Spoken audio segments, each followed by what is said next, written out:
tumandagi internatga kelib, shu yoqda ilk qadamlarni boshlaganman. Internatga kirgan paytimizda juda ham Xorazm birinchiligida qatnashganmiz. Shu yerda birinchi o'rinlarni olib, sekin-sekin viloyatlarga chiqib, viloyatlarda ham yaxshi o'rinlarni erishganmiz.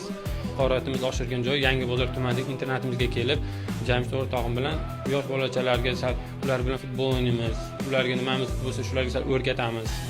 Muloqotda bo'lamiz ular bilan. Bizga bu odat bo'lib qolgan. Maktabimiz o'quvchilari ichida bugungi kunda 21 nafari bugun Oliy liga jamoalarida to'p surmoqda.